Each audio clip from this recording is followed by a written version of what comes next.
Hey guys, মই সিমি আৰু মই ৰিংকি আপোনালোক সকলোকে আমাৰ ইউটিউব চেনেল সিমি ৰিংকিছ ব্লগলৈ স্বাগতম জনাইছোঁ। আশা কৰোঁ আপোনালোক ভালেই আছে। আজি হৈছে নৱমী আৰু দুৰ্গা পূজাৰ শুভেচ্ছা জনালোঁ সকলোকে।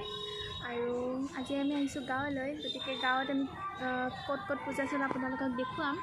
আৰু এতিয়া আমি যাই আছোঁ পেহীহঁতৰ ঘৰলৈ। আৰু আজি যদি আমাৰ ভিডিঅ'টো চাই আপোনালোকৰ ভাল লাগে তেতিয়াহ'লে লাইক কৰিব, শ্বেয়াৰ কৰিব, কমেণ্ট কৰিব ছাবস্ক্ৰাইব কৰিব আৰু কাষতে থকা বেল আইকনটি প্ৰেছ কৰিবলৈ একেবাৰে নাপাহৰিব। আৰু ভিডিঅ'টো আৰম্ভ কৰোঁ।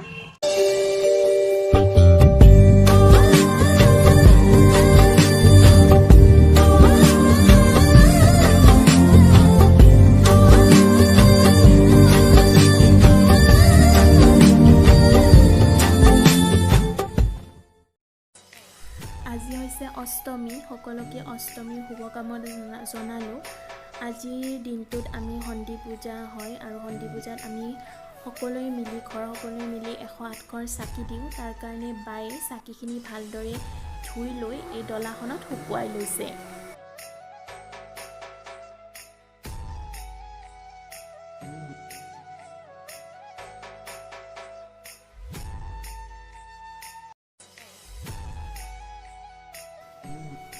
এতিয়া বায়ে চাকিত তেল আৰু সিহা লগাইছে।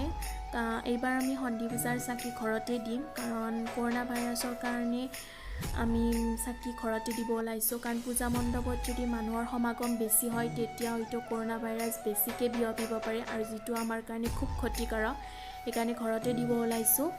এতিয়া সময়টো আছিল 11টা বাজিল, সেইকাৰণে আমি চাকিখিনি দিবলৈ ষ্টাৰ্ট কৰিলোঁ। দেউতাই আমাক সহায় কৰিছে এইবাৰ, আৰু এইবাৰ দিও খুব ভাল লাগিছে, মনটো ভাল লাগিছে। যে এনেকুৱা নহয় যে ঘৰত চাকি দিছোঁ ইয়াৰ কাৰণে মানে মনটো বেয়া লাগিছে, এইটো নহয় ন। ভগৱানক মনৰ পৰা ভাবি চালে ভগৱান য'তেই আছে তাৰ পৰাই আমাক আশীৰ্বাদ দিয়ে। দেৱী মাই যাতে আমাৰ কৰোণা ভাইৰাছটো নোহোৱা কৰি দিয়ে, কৰোণা ভাইৰাছ নামৰ এই মাৰাত্মক বেমাৰটো যাতে নোহোৱা কৰি দিয়ে পৃথিৱীৰ পৰা, তাৰ কাৰণে আমি কামনা কৰিছোঁ। আৰু এইবাৰ দিও ভাল লাগিছে, প্ৰতিটো বছৰে দি ভাল লাগে। এইবাৰ ঘৰত দিলোঁ, বেয়া লগা নাই, এনেকুৱা লগা নাই যে পূজা মণ্ডপত নাই, আমি পূজা মণ্ডপত থাকিয়ে আমি চাকি দিয়া যেন লাগিছে। খুব ভাল লাগিছে এইবাৰ চাকি দি। এয়া আমাৰ চাকিখৰ দিয়া হৈ গৈছিল, খুব ভাল লাগিছে। চাকিৰ পোহৰে যেন আমাক আশীৰ্বাদ দি আছিল দেৱী মাই, তেনেকুৱা যেন লাগিছিল, খুব ভাল লাগিছিল। তাৰ পিছদিনা আছিল নৱমী, আৰু নৱমীৰ দিনা আমি গৈছিলোঁ বেলশৰলৈ। প্ৰতি বছৰে আমি বেলশৰলৈ যাওঁ, আৰু ঠিক তেনেদৰে এইবাৰো গৈছিলোঁ। কিন্তু কৰোণা ভাইৰাছ চলি আছে, সেইকাৰণে আমি নিজকে খুব সাৱধানে গৈছিলোঁ, মাস্ক ব্যৱহাৰ কৰিয়ে আছিলোঁ। আৰু এইখিনি সময়ত এইবাৰ বেলশৰত মানুহৰ সমাগম খুব কম আগৰ তুলনাত। আৰু ইয়াতে যে মানুহে ভিৰ কৰিছে, ইয়াৰ কাৰণটো হৈছে ইয়াত বলি দিব, সেইকাৰণে মানুহবিলাকে অকণমান ভিৰ কৰি আছে। যদিও কৰোণা ভাইৰাছ, তথাপিও মানুহৰতো চাবৰ ইচ্ছা যাবই, ইচ্ছাটোক আৰু কোনোবাই নোহোৱা কৰিব নোৱাৰে। তথাপিও পুলিচসকলে পূৰা একেবাৰে সিহঁতে কৈ আছে মানুহবিলাকক যে দূৰে দূৰে থাকক, সেইটো ভাল লাগিছে দেখি। আৰু এয়া হৈছে দেৱী মাৰ যিটো কাপোৰ কলগছেৰে বনাই তাৰ মূৰ্তিটো। ইয়াতে মানুহৰ সমাগম এইবাৰ খুব কম, কিন্তু খুব কমেই, কিন্তু বেলশৰৰ মন্দিৰত এইবাৰ প্ৰথম হৈছে যে মানুহৰ সমাগম ইমান কম হৈছে। এনেই বেলশৰৰ পূজাত আজিলৈকে এনেকুৱা হোৱাই নাই যে বেলশৰৰ পূজাত মানুহৰ সমাগম খুব কম হ'ব। এইবাৰ দেখি খুব বেয়া লাগিছে। এনেকুৱা দিন যাতে কেতিয়াও নাহে, সেয়াই মই ভগৱানৰ ওচৰত, দেৱী মাৰ ওচৰত প্ৰাৰ্থনা জনাইছোঁ। আৰু গৈ ভালেই লাগিল। এইবাৰ প্ৰথমবাৰ বলি দিয়াও চাব পালোঁ, কিন্তু এনেই দেখা নাপাওঁ যে। তাৰপিছত জিলেপি, এয়া হৈছে জিলেপি বাৰু কোনে খাই বেয়া পায় সেইটো ক'বচোন, মই কিন্তু খুব ভাল পাওঁ। আৰু দুৰ্গা পূজাত কোনোবাই জিলেপি নোলোৱাকৈ থাকিব নেকি? কাৰণে ময়ো অকণমান জিলেপি ল'লোঁ আমাৰ ঘৰৰ কাৰণে, খাবৰ কাৰণে। গতিকে এতিয়া আমি যাম জিলেপি লৈ। এতিয়া আমি যাম গাঁৱৰ যিখন দুৰ্গা পূজা, মোৰ গাঁৱৰ যিখন দুৰ্গা পূজা, দেউতাৰ যিখন ঘৰ, তাত আমি যাম। সেইখন হৈছে হাফুৰৰ দুৰ্গা পূজা। আপোনালোকে চিনি পায়েই চাগে, হাফুৰৰ দুৰ্গা পূজা কোনে বাৰু চিনি নাপাব। তালৈকে আপোনালোকক লৈ গৈ আছোঁ। খুব ভাল লাগে মোৰ নিজৰ গাঁওখন যেতিয়া দেখা পাওঁ, নিজৰ গাঁওখনত যেতিয়া সোমাওঁ কাৰণো ভাল নালাগিব, মোৰতো বহুত বেছি ভাল লাগে। গতিকে যাইছোঁ, খুব এক্সাইটেড হয় যে দুৰ্গা পূজা চাব পাম। কিন্তু আগৰবাৰ যিদৰে যি ধুনীয়াকৈ মানে থিয়েটাৰ হয় সেইবিলাক চাই ভাল লাগিছিল, কিন্তু এইবাৰতো মানুহে কম, থিয়েটাৰ ক'ত দেখা পাম আৰু। এয়া হৈছে দুৰ্গা পূজা, আমাৰ গাঁৱৰ দুৰ্গা পূজা।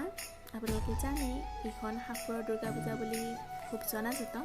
মানুহ খুব কম আছিল, মানুহ খুব কম। এয়া দেখিছে মানুহ নাই, আগতে এইবিলাকত দোকান চোকানেৰে ভৰি আছিল। এতিয়া আমি ভিতৰলৈ সোমাই যাম আৰু চাম দুৰ্গা পূজাৰ যিটো দুৰ্গা মূৰ্তি বনাইছে, আৰু মাৰ আশীৰ্বাদো ল'ম। আমি ভিতৰলৈ সোমাই আহিছোঁ এতিয়া, আৰু এয়া হৈছে দুৰ্গা পূজাৰ দুৰ্গা মূৰ্তি, দুৰ্গা মাৰ মূৰ্তি। খুব ধুনীয়াকৈ সজাই তোলা হৈছে এবাৰ দুৰ্গা মাৰ মূৰ্তিটো, দেখি খুব ভাল লাগি গৈছে। এতিয়া আমি গৈ আছোঁ পেহীহঁতৰ ঘৰলৈ।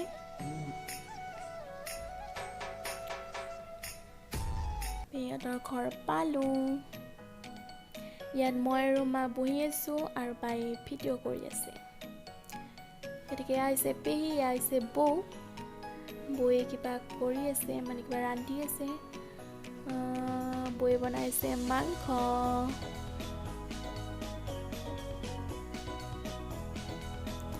বৌহঁতৰ মানে পেহীহঁতৰ তাত আকৌ ভিডিঅ' কৰা নহ'ল।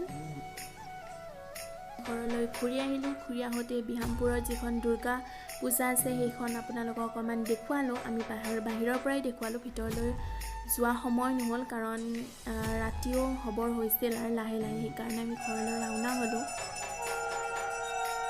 এয়া হৈছে দশমী পূজা, আমাৰ ফৰেষ্ট অফিচৰ এইখন দুৰ্গা পূজা। ইয়াত যিটো আৰতি কৰা হয় সেইটো আৰতি খুব মোৰ প্ৰিয়, মই চাইও ভাল পাওঁ। গতিকে আপোনালোকক অকণমান দেখুৱালোঁ।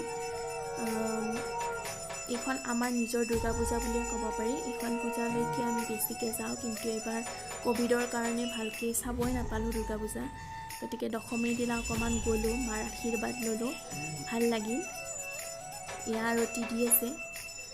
আপোনালোকে যদি মোৰ ভিডিঅ'টি চাই ভাল পাইছে তেতিয়াহ'লে লাইক, শ্বেয়াৰ, ছাবস্ক্ৰাইব কৰিবলৈ নাপাহৰিব। আৰু ভিডিঅ'টি শেষলৈকে চোৱাৰ বাবে বহুত বহুত ধন্যবাদ।